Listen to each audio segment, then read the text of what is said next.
All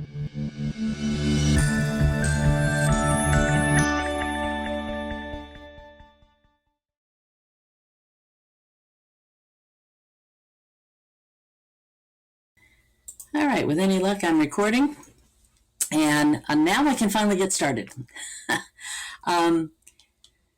So welcome to the session.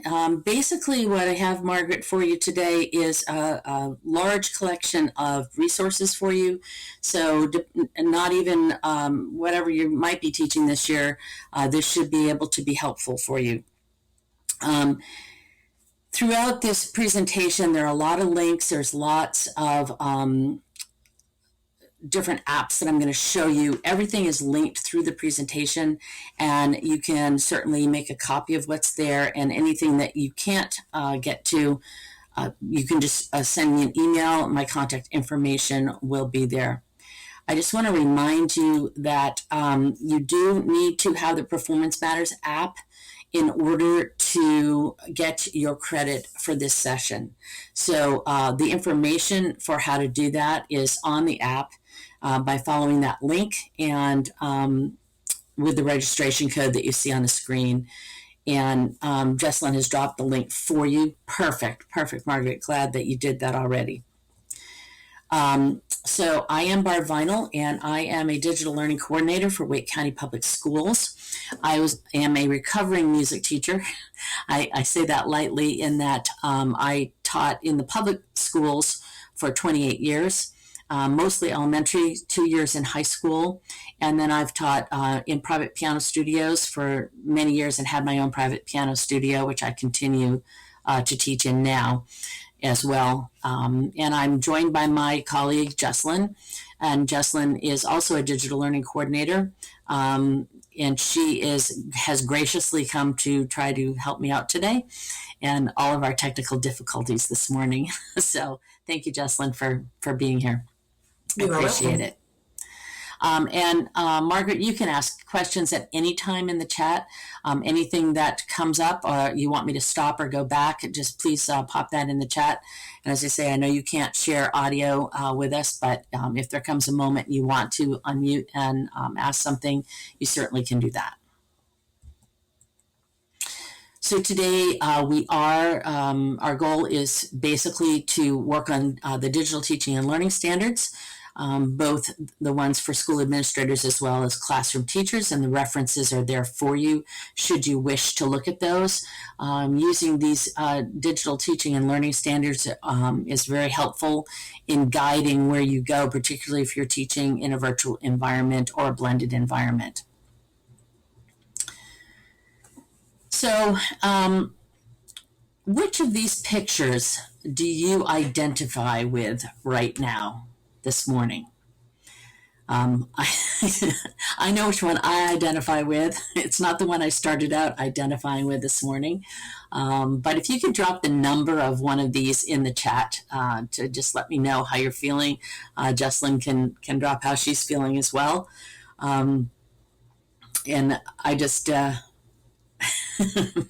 I can tell you that I'm feeling a little bit like 2 right at this moment, feeling like none of the technology is working and I'm struggling all the way around. Yeah, Jessalyn, I bet you're feeling a little bit like that.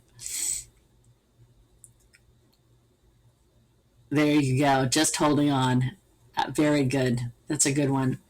Yeah, I was trying to find images that I thought I wasn't trying to reflect just myself, but I was afraid I was kind of reflecting a little bit of myself in this process.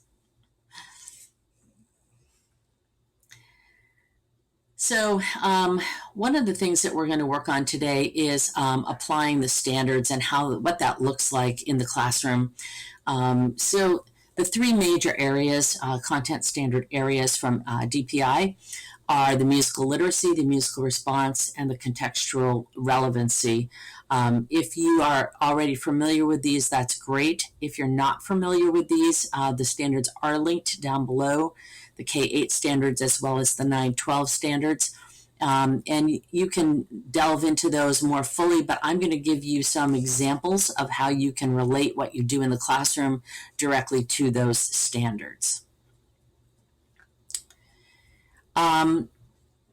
I think that we'll not do the Mentimeter because it's just you, Margaret. So I'm going to say if you have any specific questions as we begin, things that you want to start doing, you're not sure what, even what questions to ask, if you would drop that in the chat right now. I know you're not sure what the year's going to hold for you, so maybe that's just your biggest question. But do you have any particular things that you'd like me to address today, or that you'd like to get out of this session today?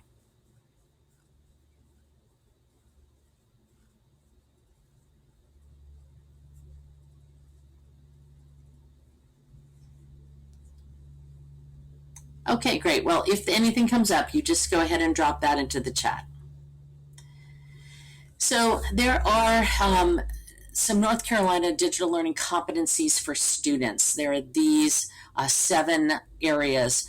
The digital learning competencies are important in that as we focus on standards for our students, we keep these 7 areas in mind.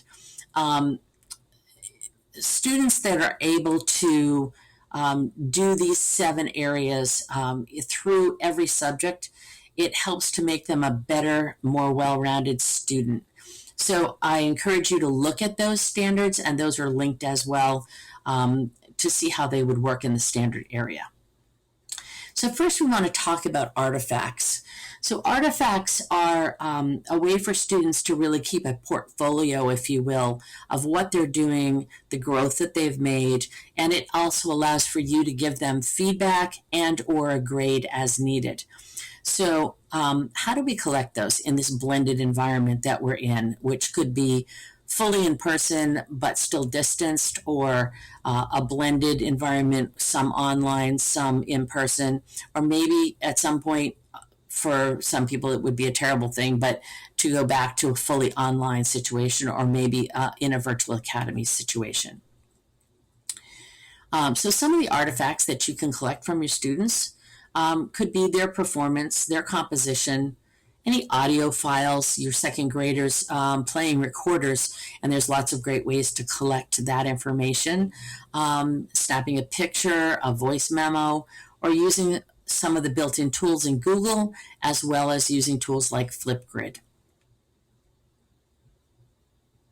So I started to use NoteFlight in the free version, and I was just playing around with it a little bit. At first it was challenging for me because I'm used to using some more sophisticated ones, so it was a little bit of a challenge. But then I started just sort of creating little melodies, and I started making, adding the harmonies in, and thought, this is kind of fun. And I can see where giving even young students an opportunity to create and to meet that composing piece of the standards could be done quite easily in something simple like NoteFlight. So another piece to collecting an artifact, either for yourself or for your students, or having your students collect for themselves, is to have a reflection. So these are some questions that students can ask of their own artifacts, or you can ask of your own personal artifacts. What is it? Why did you create it? Does it, how does it show the kind of learner that you are? Why are you proud of it? What can you change, or how can you make it better? So these are ways that students can give themselves feedback and can improve their performance. This type of reflection is really important, especially in the arts, but in all subject areas. But in the arts, because you know how it is, we're ever evolving and we're ever practicing and trying to get better. And we're never perfect. There's no such thing as perfect in the fine arts, particularly, maybe in anything. I often tell my students that practice makes permanent. So if you practice something that's not correct, you're going to make it permanent. So it's important to practice what's correct first and make that permanent. And then I just try to leave the word perfect out of everything because I'm far from that, and I don't expect my students to be that either. These are two documents that you can look at. There's a handout of different types of posts and different ways that you can sort of get some responses back, some starters that you can give to your students. And it can really help your students to think critically about their performance and about what they're doing. This is, there are simple ones that you can use with your littles. The littles can use just a simple, smiley face, straight face, sad face. And that can be, I thought I did great, smile face, straight face, I did okay, but I could do better, sad face, I really didn't do my best work. And then have them reflect in an audio memo, or have them do a video, a flip grid, those kinds of things. So these are just some response starters, and those links are active. You should be able to access those links without any trouble. But if you do have trouble, as I say, just let me know. These are two different documents. These are linked. You can click right on the links in the presentation, or Jessalyn has also dropped the links to these. These are some tools that you can use. Google Jamboard, Google Drawing, Google Slides, those are built right into your Google Drive, and you have access to those. And each of these, and I'm going to go out of the presentation for just a moment, but each of these is a quick hyperdoc that allows you to jump out to little tutorials on each of these things, so that later after this session you can go back and you can, let's say you want to learn more about Google Jamboard, if it will load. It doesn't seem to be loading right now, but it will jump you out to another document from each of these that will give you additional ways how to use it, how it works.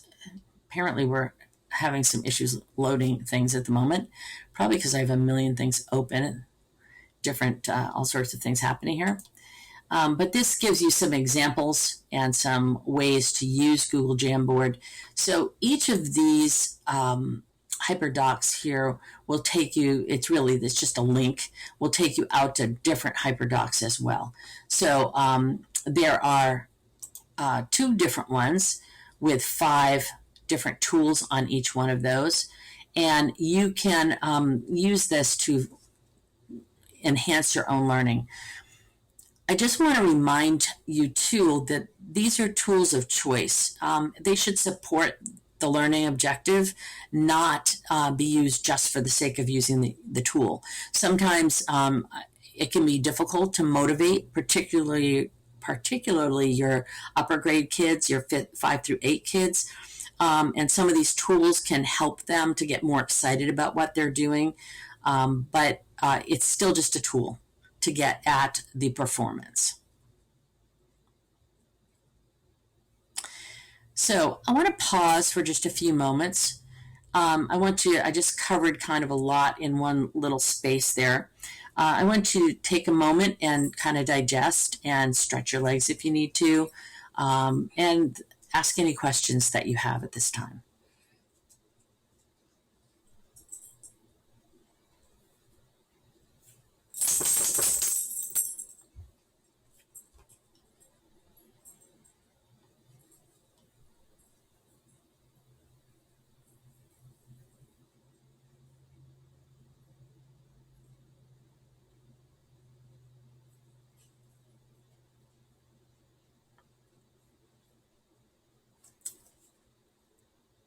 I feel like we had a lot of pause time in the beginning because the technology didn't work. So I'm thinking, Margaret,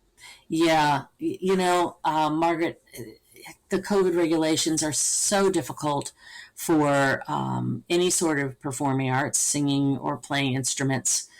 And I'm wondering, Margaret, if you might be able to follow, for example, what Wake County Schools has for regulations. I don't know how public any of that is, but certainly I can share what I have with you. I'll be back full-time on Monday. And if you want to send me an email, I'd be happy to share any of the regulations that we have and get you some resources as well. But it would be helpful if you send me an email, because that way it'll put it on my radar. Perfect. Yeah, I'd be happy to share it. I work very closely with the fine arts folks in Wake County Schools. And so it's actually at the end of this presentation, but I will also drop it in the chat right now for you. As I say, because I'm not back full-time in the classroom, you'll get an out-of-office memo if you send something today, but that's fine. Put it on my radar, and I'll be sure to get something to you in the first couple of days back to work. All right. So now I'm going to kind of jump into each of the tools and sort of give you a little kind of overview and talk a little bit about some of the ways you can use these tools. And as I say, those other documents can show you how to use them, but I want to just sort of look at the application side of it. So Google Jamboard is found in your Google Drive. When you go to your Drive, you'll find that under the New button over here, you can come down to More, and you will see Google Jamboard. So a Jamboard is basically, if you're not familiar with it, basically has these little boards that you can, frames they're called, that you can use either collaboratively, or you could there's multiple ways you can use them. I'm not going to go into too much about it, but just know that it's got some things like sticky notes that you can add. You can assign one frame to each student, up to 21 frames, so they can work collaboratively. Text boxes, add images. You can write with a pen. If they have touch screen, that's helpful too. So these are ways that students can share. And in this document, this is a great resource using Google Jamboard in the music classroom. Excuse me. I'm going to have to close some windows because I'm using up all my bandwidth here. But this is talking about how the band director has used it. There's lots of resources for you here. Excuse me. Some different ways that it can work. So you can, the three standards, the three areas of standards that relate to this are, you can find images that represent the expressive elements and put them on the corresponding frame, drag images of notes onto the frame and create a rondo form pattern, draw the shape of a melody. Under relevancy, basic health and wellness issues. So students could create, and they can use slides to do the same thing, but Jamboard is kind of fun. They could just makes it a little more interesting and a little different. But these are some ideas that you can use in Jamboard.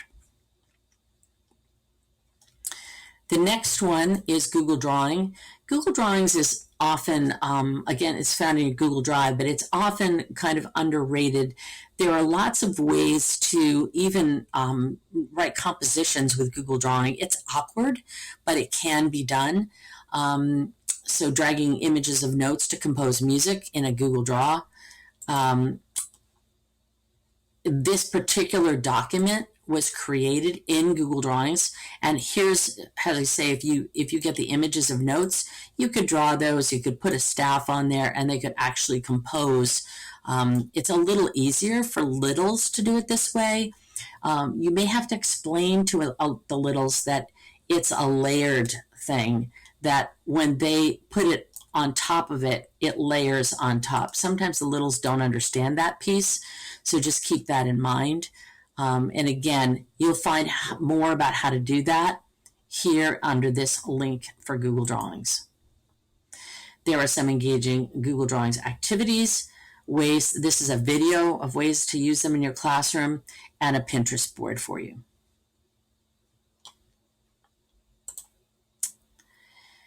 Next is Google Slides. In Google Slides, there are so many applications for slides, of course. One of the ways is using a task card. So I created a grade 4 task card. This might be a little bit difficult for your second graders to do, but you could modify it for second graders, and you could certainly adapt this for any instrument. So I happen to use fourth grade because typically in public school we teach recorders at the fourth grade level. So I use this with 4 Musical Literacy 1 and Musical Literacy 2. And I happen to use Flipgrid for this. So the card this is the basic card.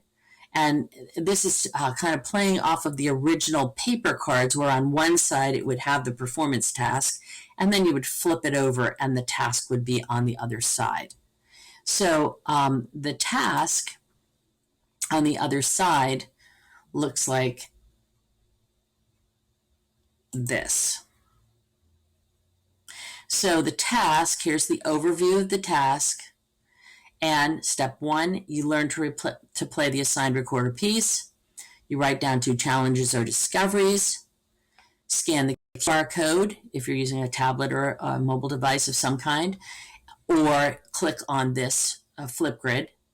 You record a video of you playing your audition piece, because your job is to become you're auditioning for an important recorder ensemble. And then you talk about your challenges or discoveries. So this, I'll jump you to the Flipgrid, because I think part of understanding this is, if it'll let me join, I'm going to join with this account and hopefully it'll let me. All right. And in this Flipgrid, it tells you you're auditioning for a special recorder ensemble. Record a video of you playing your piece. So it tells you again what it is you're supposed to do. You click on it, you record your response. Even second graders, first graders, kindergartners can use Flipgrid very easily. So if this is not a tool that you have spent much time with, this is where I would highly recommend you start, because regardless of whether you are distanced, in a blended environment, virtual, at home, whatever way, the student can play, they can record it, they can upload it, and particularly with a phone, it's really easy to do. And then you can comment back either with a video, an audio, or a text response. So if that's not something you've used, I highly recommend that one.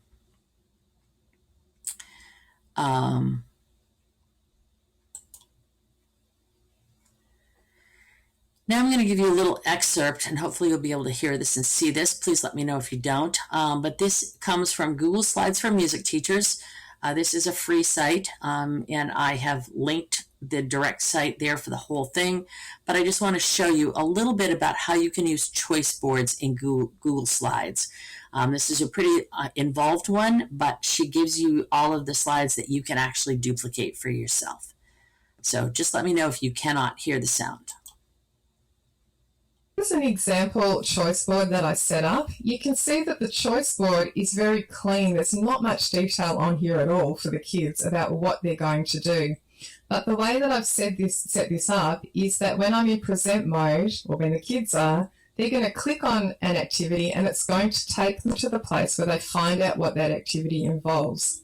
So let me just go into present mode, and I'll show you what this looks like for them. Now, I haven't set this whole board up, I've just done a couple of examples. But if I go ahead and click on activity number 1, it's going to take me to the place where the students learn what is involved in activity number 1. This is a compose activity, and there are some brief instructions on the screen here. And there's a link for them to go to the Chrome Music Lab, where I've set up a template, and they're going to use that to do their assignment. Now, can you see my very cool little arrow that's clicking here? I have actually put visit the Chrome Music Lab Song Maker, click on the screen, i.e. click on this screen to get there. But I've added this little GIF to show them very expressly where I want them to click in order to get to the assignment. Now, I'll talk more about that in a second. I won't forget it, don't worry. But you can see here that there's a link here. This link goes to a Google form where they're going to submit their assignment. So that's one way to use a link in your document, link the text to a Google form. Over here, this image links to the assignment that they're going to complete. This is actually taking them to Songmaker. I won't click there now, but you can just trust me that that goes to the Songmaker website. So that's just sort of a fancy way to use Google Slides. And all it is when you click on that activity, it's actually just taking you to another slide in that slide deck. So it's all contained within the slide deck. It's just jumping, it's bookmarked into those other slides. So that's a great way for you to provide activities, choice boards for students to do various things that they might need to access. And it could be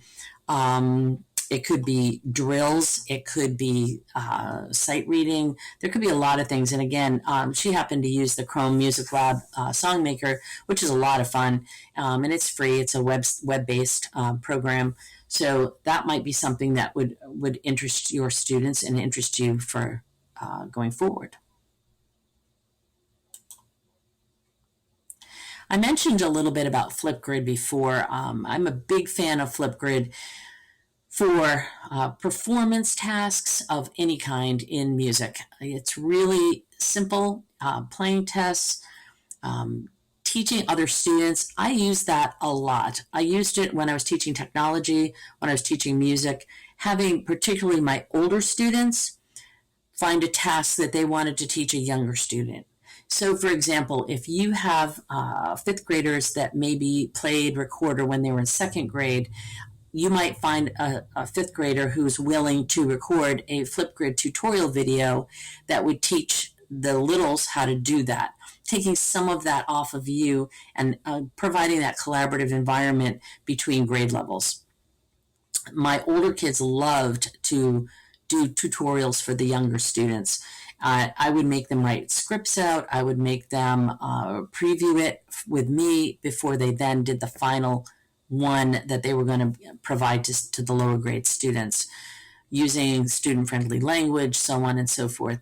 So Flipgrid's a great way to do it. And I provided some links here. Flipgrid in the elementary music classroom, in instrumental music, and in elementary music. So there's some resources for you there. All of these resources are also on a separate document for you, so you don't have to go into every single slide to get these, but the document will be linked at the end of the slide deck. Screencastify. If you don't use Screencastify now, I highly recommend it. It is free. You can pay for a higher end version that will allow you like unlimited recordings and unlimited time, but 5-minute videos in Screencastify for tutorials. Students can use it. They can install it. It's a Chrome browser extension that they can add. And it is really, really a great tool for recording, reflecting, and adding to their portfolio websites and things like that. And again, I've included some links here that can help you with Screencastify. Oops, I gotta stop using my mouse, sorry. If you happen to have iPads or iPhones, iOS devices, or Macs, you can use GarageBand. GarageBand is a free application that comes on any iOS device, and you may have to download it, but it is there and it is free. GarageBand is great for learning how to layer instruments on top of vocals and do live recorded vocals as well. A lot of students really find their voice in composing or songwriting this way, more songwriting, of course, because composing, it doesn't use actual notation. It just uses sound base. Soundtrap is another one that you can use. The free version of Soundtrap, I'm not sure if they still offer a free version for education. They did during the COVID time, but they may have removed that. But I stuck with GarageBand because sometimes people do have iPads and they want to be able to figure out what resources and how they can use those iPads and iOS devices. So again, there's some links here. And linking it to other areas, other cross-curricular areas is always helpful in our music endeavors because it helps us to feel a little more relevant to what's going on in their regular classroom. And I'm not sure how it works in a charter school, but it can be challenging in any school as the specialist or the person who does the special subject. You often get isolated because there's only one of you in the building or one of you on the campus. And so being able to cross-curricular use this for adding sound to poetry reading or creating their own soundtracks to develop raps using music that, using words that to a story, that's always helpful too. And GarageBand's great for doing that. And I wish that such technology was around when I was in school. I don't remember a whole lot about my schooling years because that was 100 years ago. But in high school, we read the book, The Scarlet Letter, and I didn't want to just do a regular old book report because that's the way I am still now. And so my student friend, we were both pianists, and so we asked if we could, instead of doing a book report, could we use a song that we knew, and could we write words to go with that song? And then we took the entire English class down to the music room and played the song and sang the words that had to do with the Scarlet Letter. And that has stuck with me. I can still vividly see being there. And I had a head injury in my 20s, and I don't remember a lot of my school years, but that's something I do remember very vividly. So students will remember the music that has been added to their regular classroom studies as well.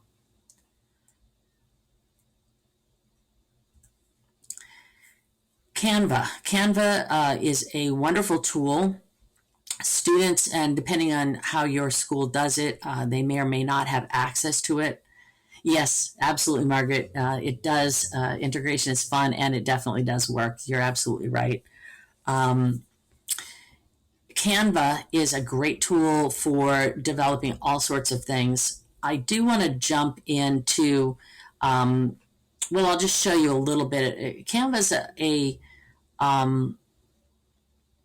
a way to design posters, a way to design all sorts of things, and you can use it for information. You can use it. Students can generate posters for a concert, for example, or you could assign them to look at strategies of various ways that they could present. This is more of a presenting tool, I guess I should say, and I'll show you what I mean in this next slide. So, for example, I built this little certificate. I just put it together in about 3 minutes. Of the free images that they had, the free template that they had. And so you can get a free education account, and that account allows you to have access to everything in Canva.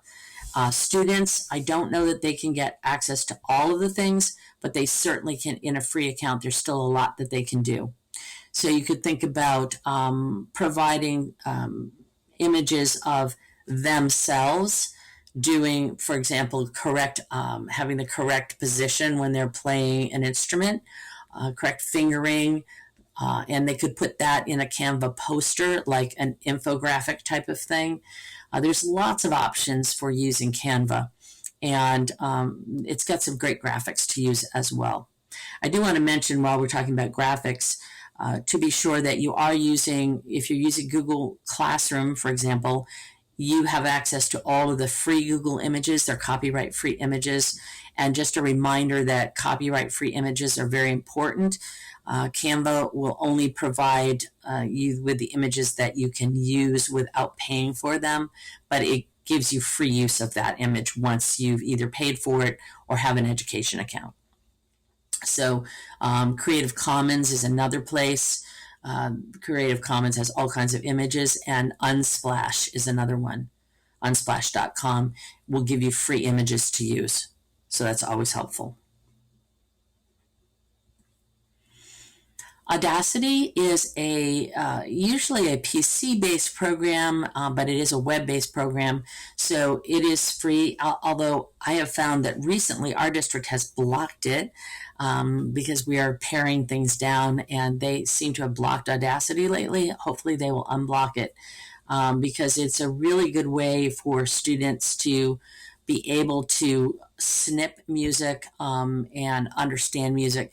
This is a great tool for you as a teacher.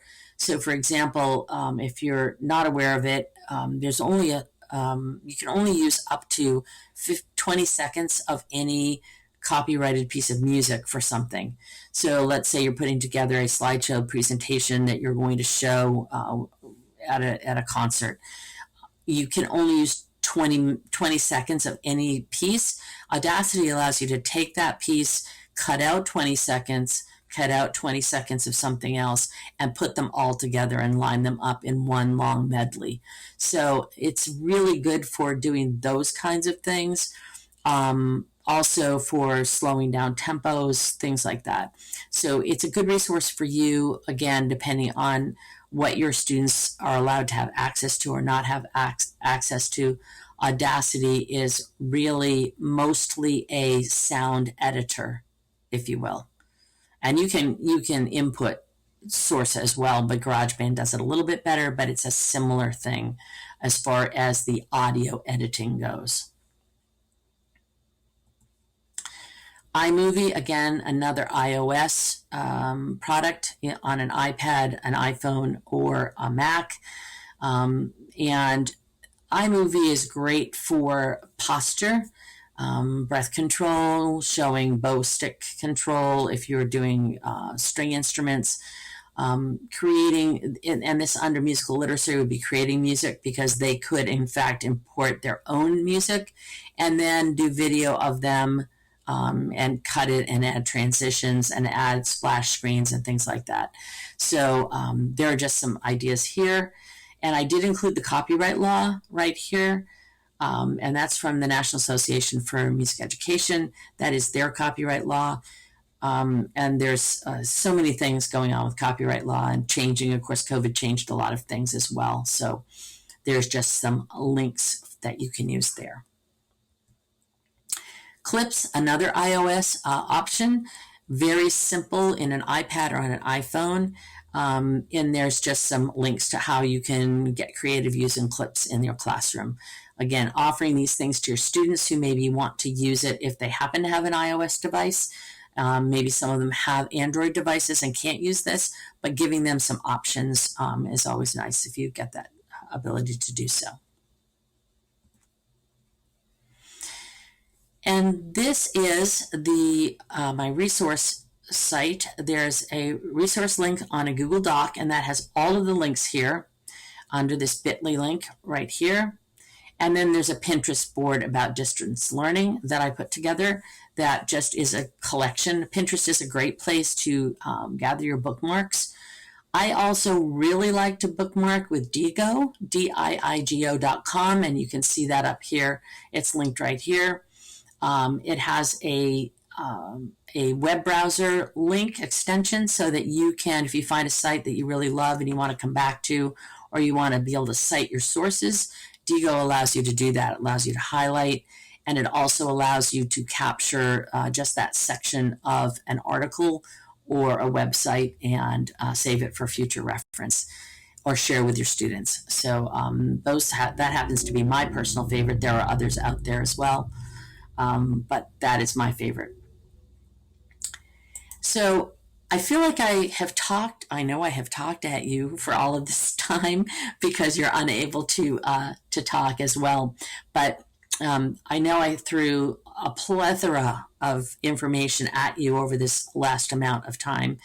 But I would encourage you to, first of all, ask any questions that you might have. Or anything else that you might like me to go back and spend a little more time on.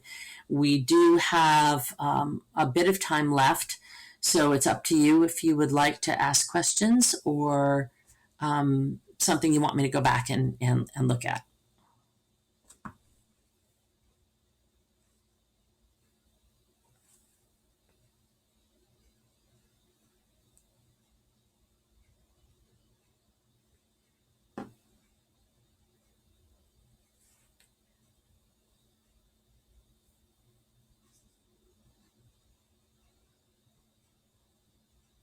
Well, if you have no more questions, Margaret, then you can, oh, yeah,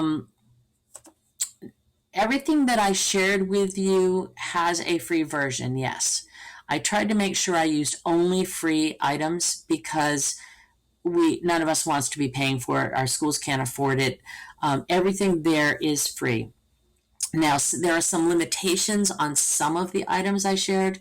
That's why I didn't share NoteFlight except in just sort of in passing, because NoteFlight has gone to, they do have a free version, but it is somewhat limited.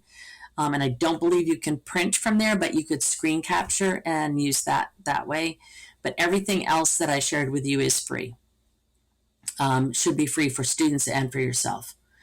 And I know there's a lot there, but I feel like by gathering those resources, it allows you to then explore what suits your situation. I would try one thing, and I'll go back again to saying Flipgrid. But if you've not used Flipgrid with your students, I would highly recommend that you spend some time in Flipgrid and you try that with your kids, because the app on the phone works really, really well. And the tutorials that are on the choice board there should give you enough information, and you should be able to learn to use it really quickly. But if you have further questions about it and you want to reach out to me, that's perfectly fine as well. So I don't know if you have a device and you want to scan the QR code here. But if you don't have a device, you can complete the alternate attendance form at the bit.ly link. So either one. And that will then say that you did attend, and it will give you your certificate, and you will find it in your transcript area in your NCBOLD. Any other questions that you have, or anything else you want me to spend time on?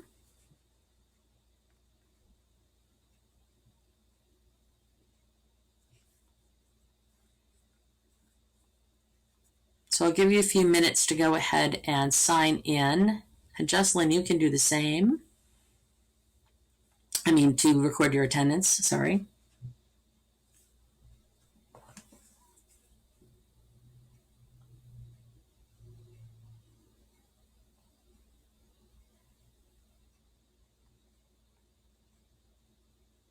Barb, Margaret's saying that it says she's not registered when she scans it. Interesting. Let me try it. Yes, I do know you're here, but I want to make sure that NCDPI knows that you were here too. So you may have to use the alternate attendance form.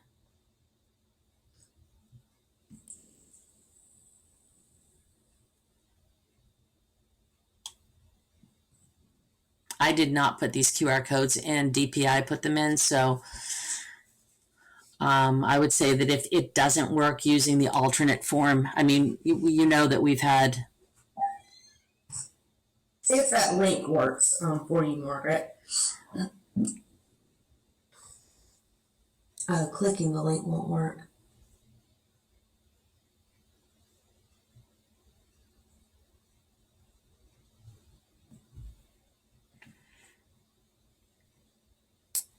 So we can always have you reach out also to Lauren Boucher, who is at DPI, and she can help you with, so the link doesn't work. Okay.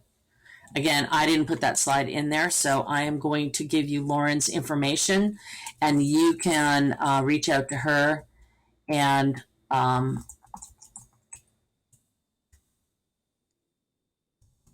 going to make sure I type that right. Lauren.Boucher at dpi.nc.gov.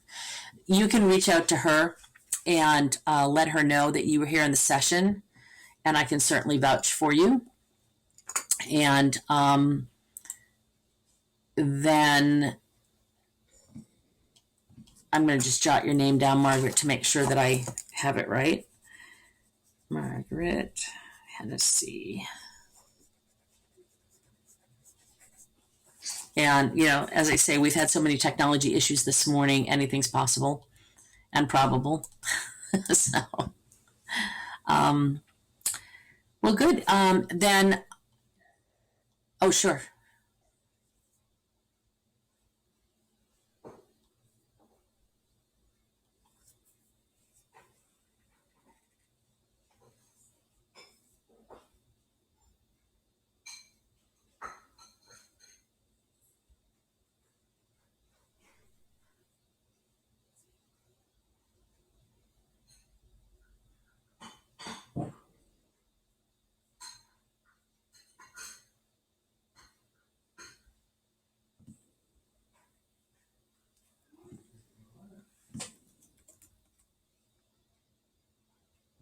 That's very weird. Well, do you want to go back and re-register for this, just in case? I posted the link for her to register if it's not going through. Okay.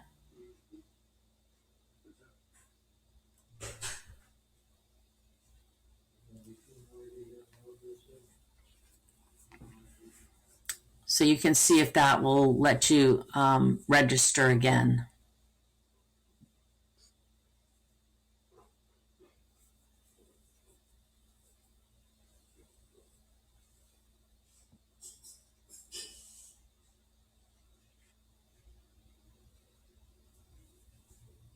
Well, I would send an email to Lauren.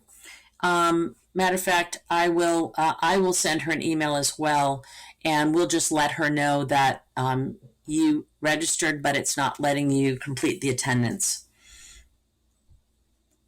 And I wonder, yeah, I don't know why that would be.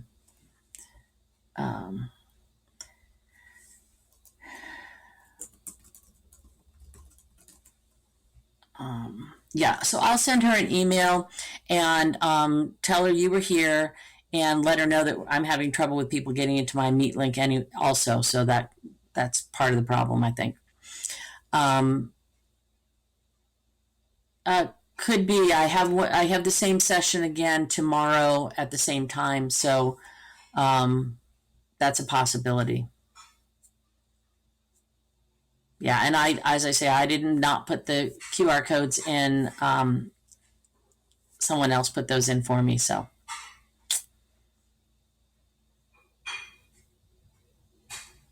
Yeah, I would think that you would have to be registered and should be able to pop in, right? Anything's possible, Margaret. Seems to be that kind of day for me too. So I can certainly stay my full time, or if you feel like you are if you're in a good place with what we shared, then I look forward to chatting with you more. I saw that you sent the email, and I'll get you information about what Wake County is doing. And reach out again if you have any questions as you go through and you try out some of these tools. Let me know. I'll be happy to meet with you.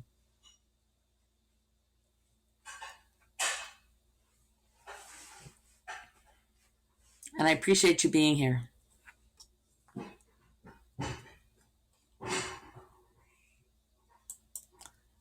You as well. Please, if you would also fill out the feedback survey. I'm sorry, I'm sending you away before I forgot to get the last slide there. But if you could do the feedback survey, that would be great. DPI would love to have that. Super. Thank you. Bye, Margaret. Thanks.